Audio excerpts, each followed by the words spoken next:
event.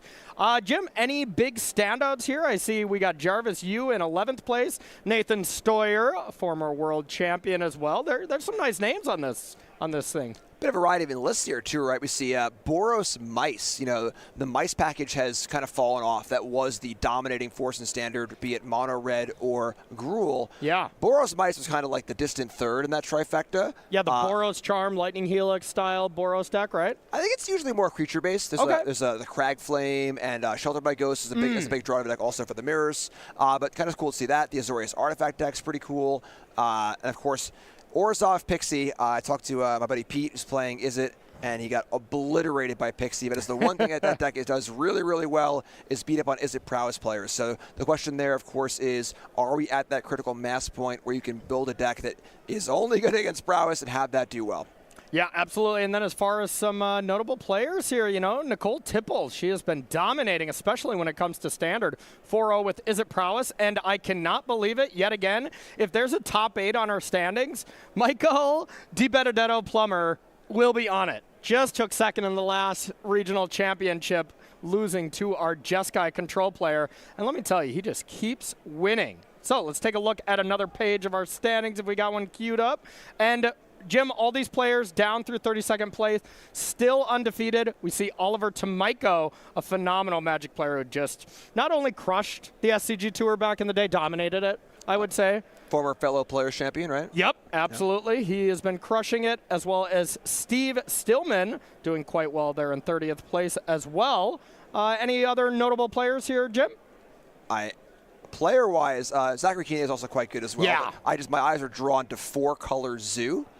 Yes. Did a Modern deck get registered for this tournament? I want to say that was the deck we just saw a little bit ago on camera. It is a wild one. We also have a deck tech that we're going to be showing a little bit later from that. So I'm not even going to spoil it to you because it was all over the place. It looked like a really sweet deck. I picked a bad time to get lunch, man. Yeah, you really did. Feature match. Yeah. So I ran to Harlan, and he's like, I got a sweet one. What are you playing? He called it Boros Vintage Cube, because almost every card in his deck is in the Vintage Cube or, you know, Vintage Cube adjacent. Yeah. It's kind of just like a mid-range aggro deck, you know, Fear of Missing Out, Screaming Nemesis, very, very high card quality, Voice of Victory, a couple removal spells, Sheltered by Ghosts. And he also described to me as having a Splinter Twin in his sideboard. Okay. Magebane Lizard plus Sheltered by Ghosts against Izzet.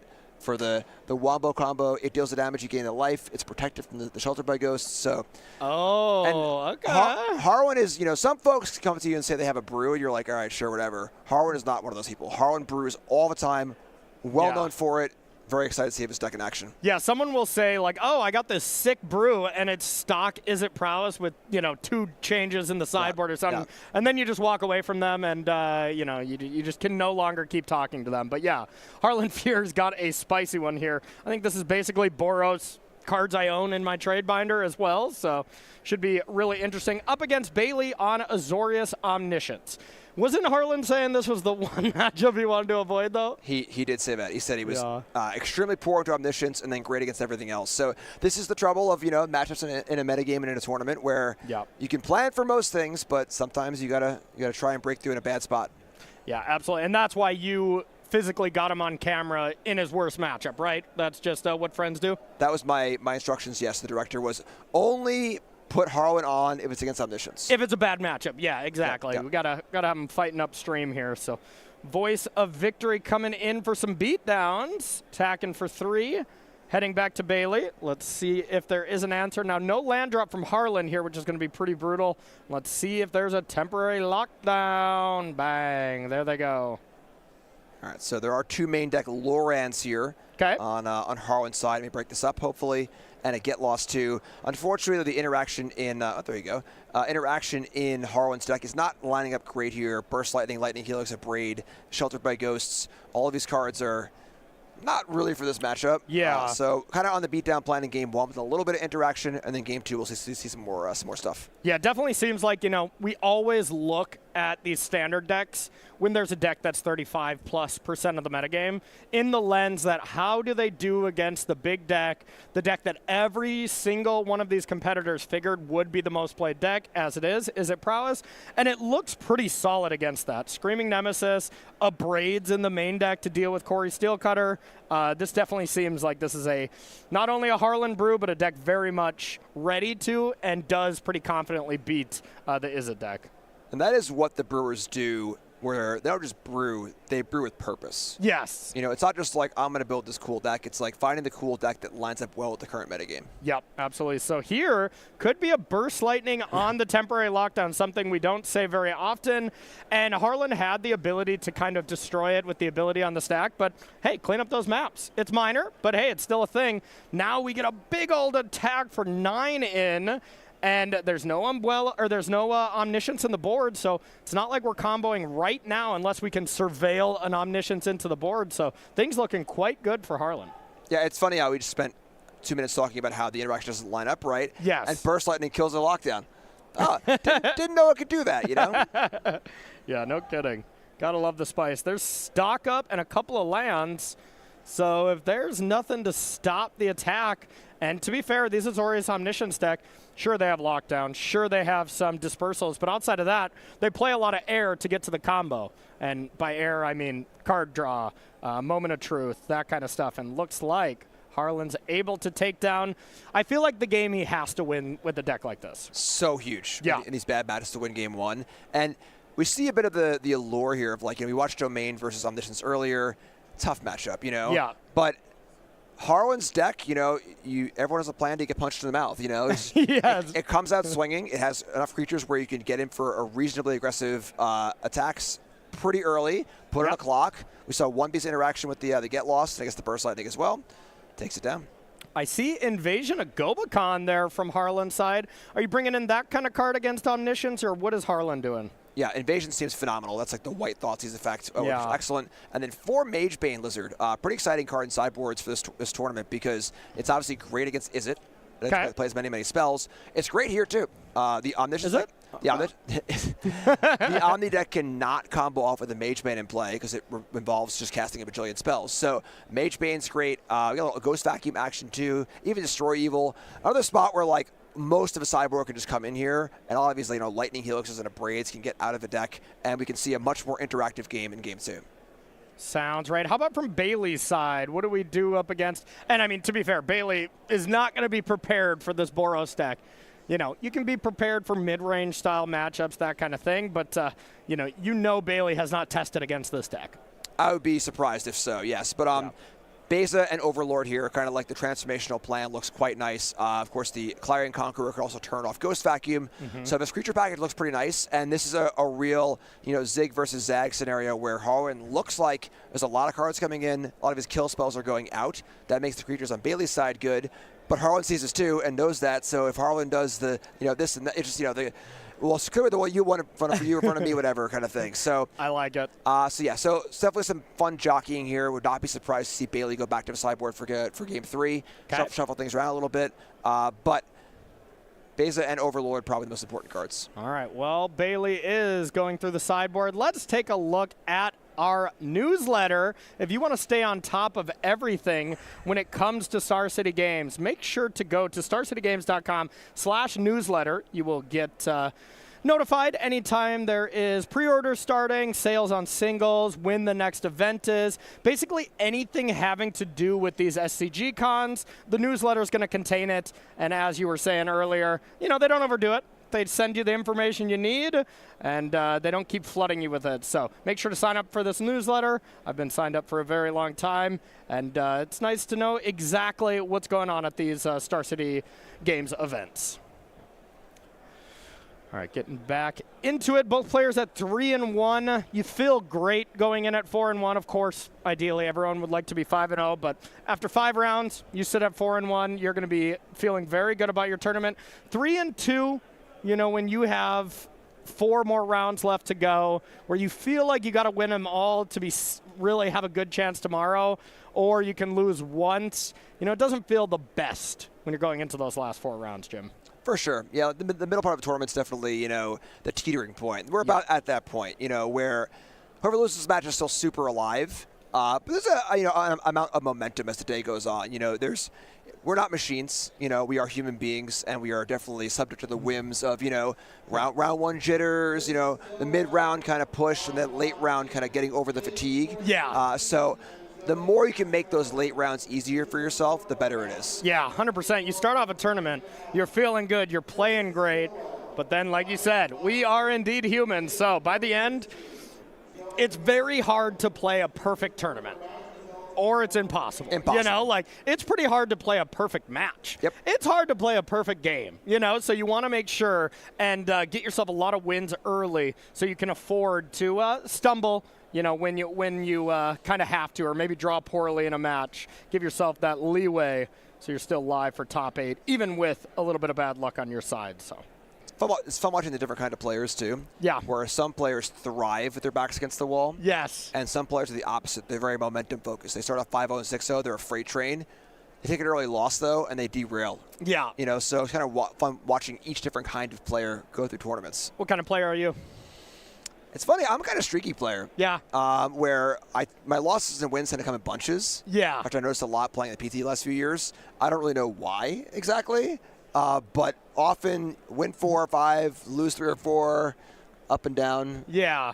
I mean, I do see you half the time, you know, in the tournament halls after you lose 2 matches, you're just throwing your deck box at the wall. Is that part of your process, or is that just you being on tilt? I'm just testing its durability. Ah, okay. I didn't throw it. I was just testing its durability. You were placing it. Right. Okay, my bad. All right, Roiling Dragonstorm to get us started, and fear of missing out from Harlan to be able to get some aggression going. Discards the Cavern, so does not have Omniscience in the yard to kind of put Harlan in check. So we'll see if Bailey can have a little bit stronger of a draw this game. And, you know, if Harlan is going to put as much pressure down as we saw the first game. You know, sure, it was only 2-drop, 2-drop into 3-drop, nothing super exciting, but they hit hard.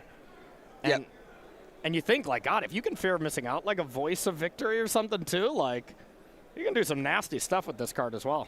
Yeah, Voice of Victory is a card I'm really impressed with. Yeah. It looks so innocent as a 1-3 until you realize it's actually just a 3-3. Yeah. And then the ability to make your opponent like play very, very awkwardly, not on your turn, even if it's not counter spells. It's just card draw spells or interaction. It's also especially good against a Forest Dispersal and Ride's End, cards that must be cast in your opponent's turn for the most part. Yeah. So, no, definitely a phenomenal spot to be at. You know, you play against Jeskai Control or something from Harlan's Boros deck, like, man, shutting off every single counterspell, not only is it going to affect the in-game, just how the game is going to play out, but it's going to affect how your opponent sideboards. They might be taking out all their counterspells, where counterspells are normally good against a Boros midrange deck. You know, like being able to counter No More Lies, your opponent's 4-drop or whatever, is usually a great exchange, but do you leave those in if they have Voice of Victory? Who knows? Here's Biza. Biza is so good. So good. I feel like we're going to be saying this all weekend. Yeah. Biza is just incredible.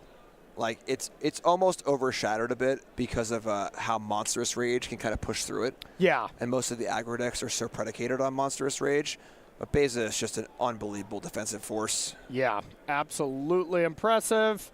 And we're going to be seeing it for a long time, you know, in one of our most recent sets here in Bloomburrow. So when we see rotation, the powerful Elemental Elk or Monstrous Rage for that, we'll still be seeing them. And here is Screaming Nemesis. I love the shortcut. You know, Harlan's been playing for a while. Like, why play it untapped and then tap it? You know it's attacking. Strong agree. Yeah. Comes in with the Nemesis, and man, that is a tough creature to block. Yeah, that being said, though, it was at a pretty safe 19. Yeah. And then with this, you know, kind of wall of fish and elemental elks, has a lot of time to get set up here. And, you know, Harlan has some interaction, but not a ton. There aren't counter spells here. You know, there isn't really a lot of graveyard hate aside from the Ghost Vacuums. So right now, advantage Bailey for sure. Yeah, and it's all permanent-based interaction from Harlan, right? We don't really have too many spells that interact. Sure, you could see the Burst Lightning on, a lockdown or something that got brought back from Umbrello's Awakening, but I think that was something that was a little unique that we saw from the last game. Here's Screaming Nemesis number 2, and double Screaming Nemesis plus double Fear of Missing Out getting in there. Yeah, so Bailey attacking with Basilisk turns a pretty strong signifier that there's going to be a lot of interaction on this attack step. Yeah. While you don't want to block the Nemesis with the Beza, FOMO's a great block. So yeah, that's strange to attack with it, wouldn't you think? I think it's just Bailey saying that, like, hey, I'm going to threaten a fair game too. Yeah. We've seen these Omniscience decks win a lot of games of combat damage in the post-board games, and just making sure that it's not one-dimensional where you say, I'm attacking you for a bit also.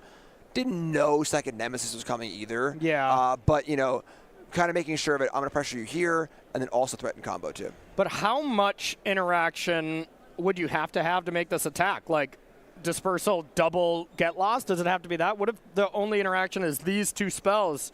Would you still stand by the attack type thing? Yeah, I think 2 is reasonable. Okay. Because I think that taking 4 off of these FOMOs, there's some still fish to block later. It's fine. Now you're in a reasonably even racing scenario. I think it's definitely fine. Okay. I like the pressure. So there was Burst Lightning on the Screaming Nemesis, and then it went upstairs. So an invisible emblem is here. I feel like nobody's ever actually owned the emblem from Screaming Nemesis. I don't think I've ever actually seen a physical one. It's actually not an emblem. It's not a thing. It's just okay. hey, don't forget about this. Yeah, that's right. That's right. Which is very, very strange. Yes.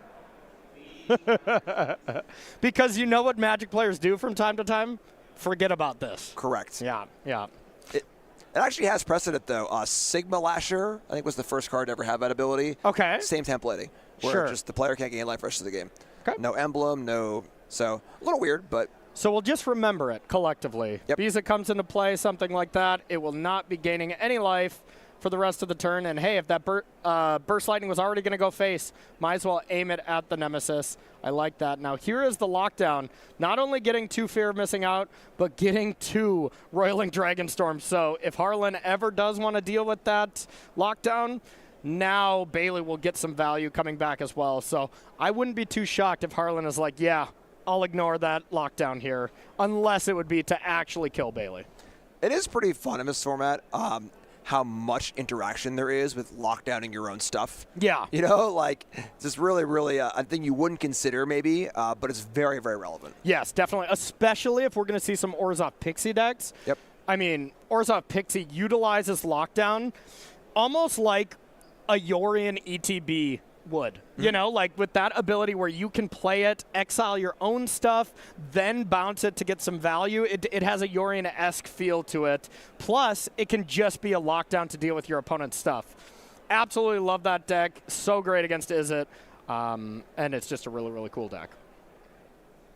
There's the Ghost Vacuum from Harlan to have some interaction for the combo.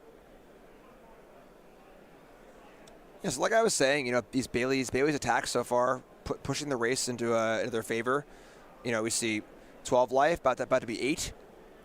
And now we see a big dumb dragon, and we've seen this a lot from the Omni deck where post-board, forget the combo, I'm just going to beat you down with some pretty good mythic rares. Yeah, absolutely. I was going to see if we were going to get super frisky and bounce that lockdown. That'd be a little dangerous, I must say, but hey, I'd be here for it. Instead, bounce the creatures.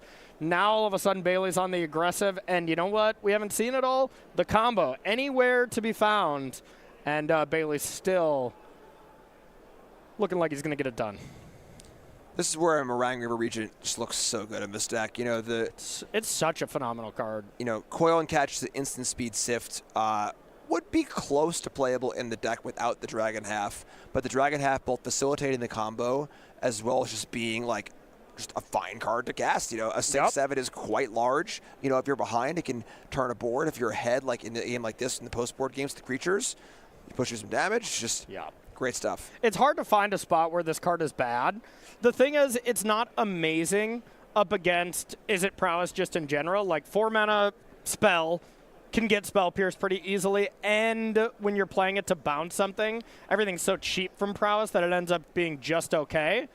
But it's still facilitating, you know, discarding the Omniscience, so it can't be that bad, you know?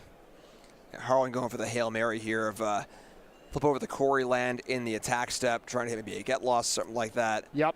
And Helix to stay alive is actually not stay alive, right? Because there's no life gain. Isn't it just your opponent can't gain life? Or is it just no getting life? I'm sorry, I had it backwards, right? Okay. My bad. Usually Helix is playing the defensive deck, so yes. And it's weird because we've flipped here where Harlan is playing defense. Yes. Which is odd, but what this Omni deck's capable of. Absolutely. Yeah, we haven't really seen Lightning Helix and Screaming Nemesis together too often. The Boros Mice Shell for a little bit, you know, had that combination, but yeah, slightly odd there for sure. Here's Fear of Missing Out. Discard a land. See what we can find. Feels like desperation, and it indeed was. Game number 2 going to Bailey, and so far, no Omnisciences came into play. Yeah, the primary combo plan is obviously quite good against Harlan, but this sort of sideboard pseudo control plan is not bad either. You know, I mean, it does put a lot of weight on Beza, which we saw turn 4 of that game absolutely completely turn the game around. But it's very effective. You know, the Dragon and the Overlord, plenty of threats, and can kind of make the cards like Magebane, Lizard, and Ghost Vacuum just look silly. Yeah. No, 100%. Any changes you make when it comes to play draw here, Jim, or still just kind of business as usual? I think it's less about play draw and more just about the feel of what each player wants to do for Game 3. You know, where you know, we just saw Bailey win an extremely combat-oriented creature-y game. Sure. Does that make Harlan bring in a few more kill spells and shave down on the Lizards? And then does that make Bailey want to maybe look more combo for Game 3? You know, so it's a real song and dance. I absolutely adore transformational sideboards in Magic. You know, because it really becomes a sort of game of chess where it's like, all right, well, you're thinking this. I felt like you really like this and you're going to stay that way, so I'm going to do this in Game 3. And there's just a bunch of play back and forth. I love it, too. I especially love it in closed deckless tournaments. Totally get we need open deckless tournaments. Makes a lot of sense. When we have coverage, it is an unfair advantage to show off people's decks. And you shouldn't be disadvantaged because you're a name in the community, you have a cool deck, so we show it on the broadcast kind of thing. But transformational sideboards, when it's closed deckless, you can really get people pretty good, which is pretty cool. Yeah, I love it. My first Pro Tour, there was a Heartbeat of Spring combo deck in Standard. Yeah. And I lost to a player's actually banned now, I think. And he completely had a 15-card creature sideboard. Yeah. Just boarded all creatures, boarded out the entire combo, and this is my first Pro Tour. Game 2, I was stunned. Yeah. It was just creature on 2, creature on 3, creature on 4, GT. And I was just but you comboed me in Game 1. But you comboed me. That's not fair. It was like a classic welcome to the Pro Tour, kid, huh? Yep. So, we are sideboarding here.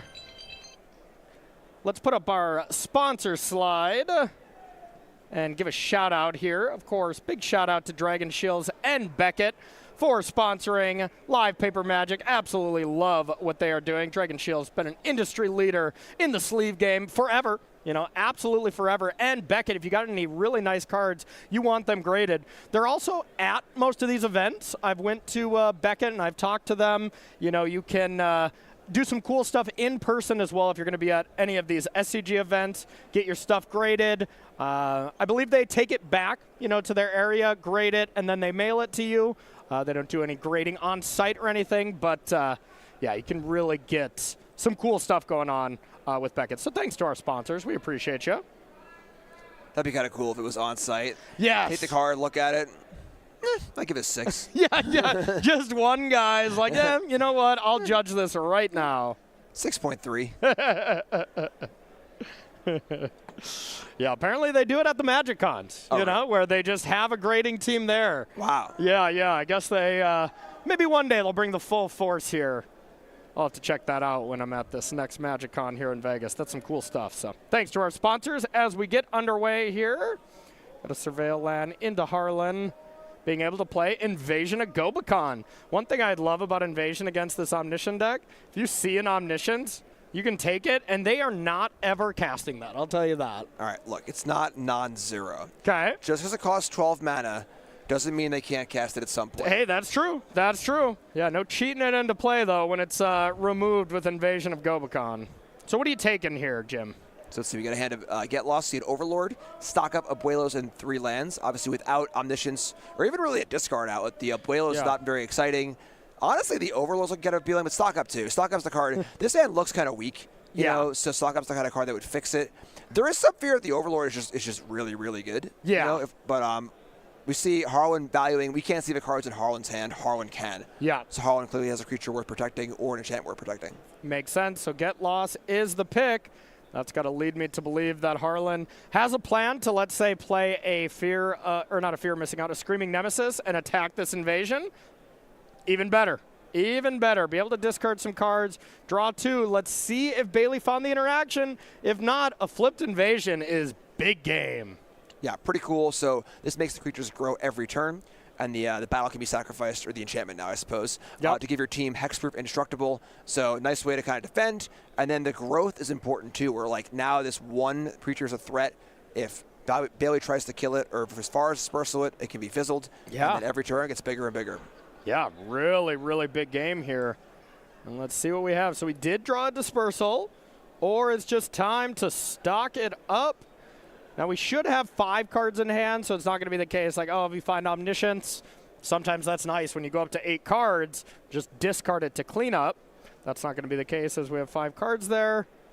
And now Harlan's going to have one more turn to kind of just get as aggressive and as proactive as he possibly can and maybe make it so Bailey is a little too far behind. Yeah, it's interesting to see the cards Harlan discarded. Yeah. Left in a lot of the burn spells. You kind of just have to. Yeah. You know, the way Harlan's deck is constructed, you just can't cut that many cards. And these are at least cards that give you reach, you know, where they're discarded here, they're not a main part of the plan. But if Harlan gets into a spot where, you know, Bailey falls down to 2 or 3 life, but can't quite kill him, and then facing down a combo, that could end that game 1 turn sooner, which is not great, but still reasonably important. What are you talking about? They both destroyed temporary lockdown brought back from Umbuelo's Awakening. We have seen that happen a surprising amount of times. Yes, yeah. AK 1. Yeah. If I had a nickel, I'd only have 1, but hey, that's all right. Still kind of weird. If I had a nickel, I'd have 1 nickel. Let's see what Harlan's follow-up is here. Oh, we got a Fear of Missing Out. Discard a land. Instant and land, so a couple types away from Delirium. So now the issue here for Harlan's deck is not great at getting Delirium. It's mostly creatures and instants. There are a few enchantments, a few planeswalkers. The Gobakon itself is actually a battle, so that would count. And that can be sacrificed at any point. So you could see like a surprise Delirium. Sure. Sacrifice in the battle, but Delirium is not super easy to achieve with Harlan's deck. Yeah, it really isn't. Playing a Fear of Missing Out next turn, discarding Fear of Missing Out, that's spicy. Get you right to Delirium, but that is a lot of things you have to do here. And just a land and pass to Harlan. Big turn of this game. I see a River Regent from Bailey, so that's maybe the plan is hope Harlan doesn't do anything too busted, and then just sift and hope to win the game next turn. That doesn't feel great, though. Yeah, that's the scary part of his deck where, like, you know, you've been saying a lot about the idea of being in check. Yes. When the Omni's in the graveyard, it completely changes how your opponent has to play. It is not there yet, but it looks like a coil and catch. So it could be, you know, it's Schrodinger's omniscience, if you will. You know, so it might be there, it might not be there, and Harlan has to prepare for that because this looks very much like a draw 3 discard 1. Yeah, and even if it's not there, you know, half the time you're like, okay, if I don't find the combo and I find a lockdown, I can clear away your battlefield. That's not the case with what Harlan has set up. You know, Harlan has a strong 3-drop that with this attack, it getting pumped next turn, and if all Bailey had was just lockdown, that's probably not enough. Bailey would either need to combo off, you know, which is kind of the best plan. The best way to survive, kill your opponent, believe it or not. Or second best, lockdown and a dispersal, something like that to be able to clean up all the permanents. It's also a bit of a wrench in the plan here, too, that, like, Harlan has these random burn spells in his deck. Yeah. So you can't be quite sure about the math. You know, it's not a clean clock where you might be 2 or 3 life lower than you think you are. Yeah. Thus shaving a turn off your plan of setting up to go off. Absolutely. Bailey just said, I'll take it. I'll take all this damage, no big deal. And a post-combat fear of missing out. That would lead me to believe that we're not going to get Delirium right now. It's Planeswalker. Okay. So the battle could give Delirium, right? But the fact that, we still want this for the counters. And if there is any kind of direct cards that are being targeted for Harlan, there was Omniscience. So Omniscience is in the yard. Counters go up. And now let's see if Bailey has it or if Harlan could do anything about it. I'm not seeing a lot of ways that Harlan could interact in general.